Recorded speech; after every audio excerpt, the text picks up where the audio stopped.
మనం వివేకానంద రెడ్డి గారి హత్య గురించి మాట్లాడితే వారు ఆస్తుల గురించి మాట్లాడతారు.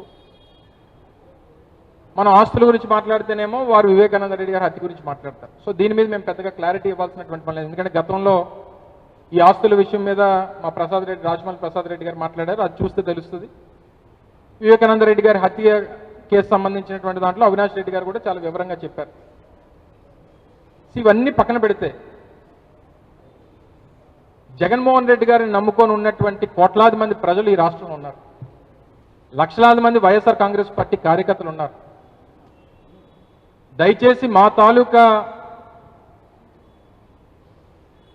మా పార్టీ కార్యకర్తల మాటగా, వైఎస్ఆర్ కాంగ్రెస్ పార్టీ నాయకత్వం మాటగా మరొకసారి మీ ద్వారా వారికి చెప్తా ఉన్నా, మీరు దయచేసి మీ రాజకీయ అవసరాల కోసం జగన్మోహన్ రెడ్డి గారి తాలూకా వ్యక్తిత్వ హననాన్ని పాల్పడకండి. కేవలం జగన్మోహన్ రెడ్డి గారి తాలూకా క్యారెక్టర్ అసాసినేట్ చేసి తద్వారా రాజకీయంగా లబ్ధి పొందుదాం అనేటువంటి, ఎవరికో రాజకీయంగా లబ్ధి పొందుదాం అనేటువంటి ప్రయత్నం మానుకోండి.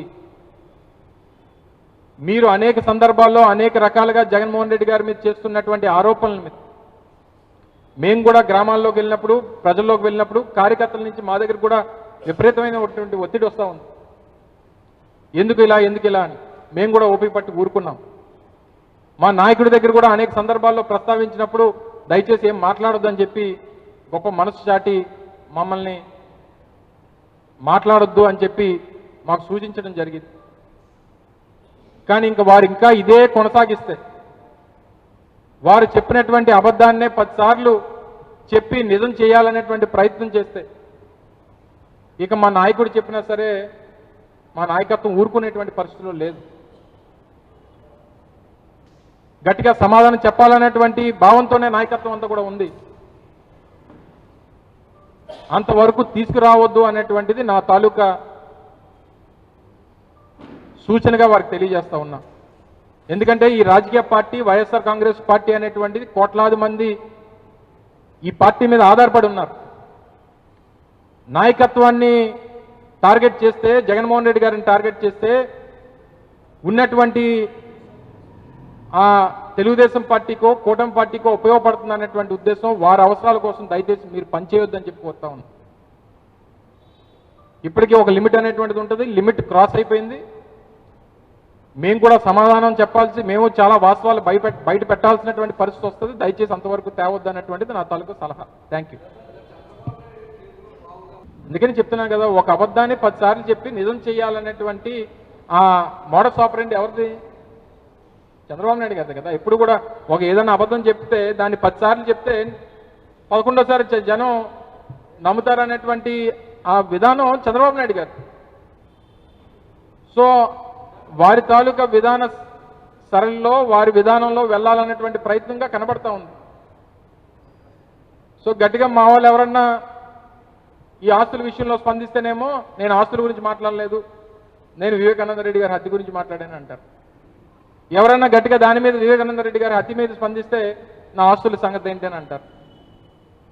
సో దయచేసి ఈ విషయం జోలికి ఎంతకంటే ఎక్కువ మాట్లాడాల్సినటువంటి పని లేదు.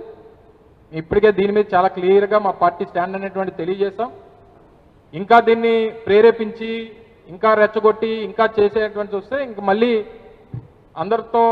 మిగిలినటువంటి రాజకీయ పార్టీలకి, మిగిలినటువంటి రాజకీయ పార్టీ ప్రముఖుల్ని ఏ రకంగా ఎదుర్కొంటామో వారు కూడా అదే రకమైనటువంటి ప్రతిస్పందన ఉంటుంది అనేటువంటి విషయాన్ని గమనించమని చెప్పి కోరుతా ఉన్నాం.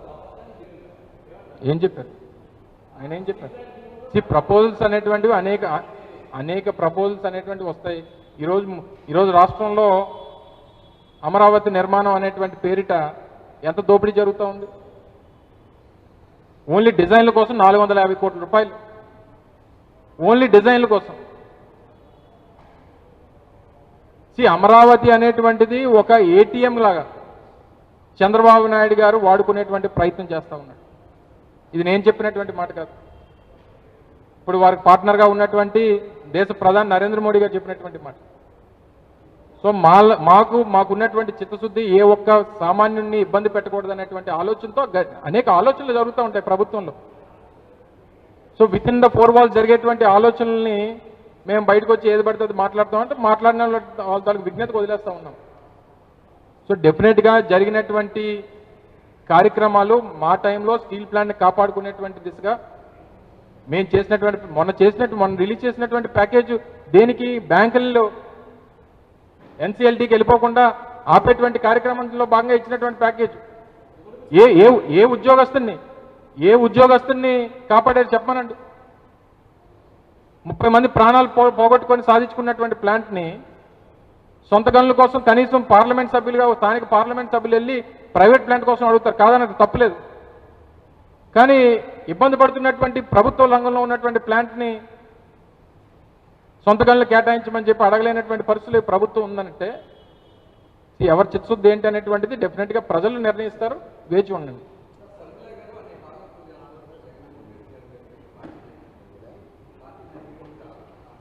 గత కొన్ని రోజులుగా వడ్డీ వారిస్తున్న అసత్య కథనాలను చూస్తుంటే మనసుకు చాలా చాలా బాధ అనిపిస్తుంది, కష్టం అనిపిస్తుంది.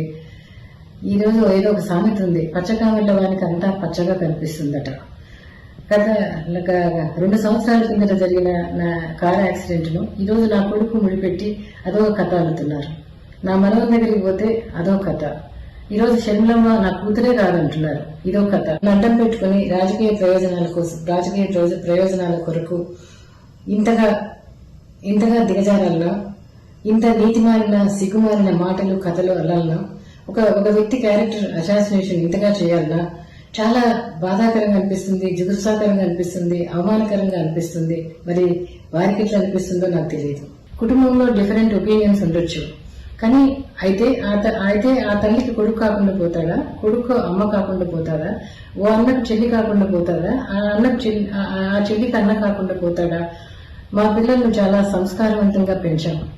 డిగ్నిఫైడ్ గా అందరూ హర్షించేటట్టుగా రాజకీయాలు చేయమని కోరుతున్నా. ప్రజలు చూస్తున్నారు, గమనిస్తున్నారు. నా కొడుకుతో డైరెక్ట్ గా ఫైట్ చేయండి. దయచేసి ఏది పడితే అది మాట్లాడొద్దు, ఏది రాయాలనుకుంటే అది రాయొద్దని మనవి. ఈ మధ్య రాసిన లెటర్లు 2 లెటర్లు నేను రాసినవే. ఫేక్ లెటర్స్ రాయాల్సిన అవసరం నా కొడుకు లేదు. ఇలాగే క్యారెక్టర్ అసాసినేషన్ చేస్తే నేను డెఫమెంట్ సూట్ వేయాల్సి వస్తుంది. అదే పరువు నష్టం దావా.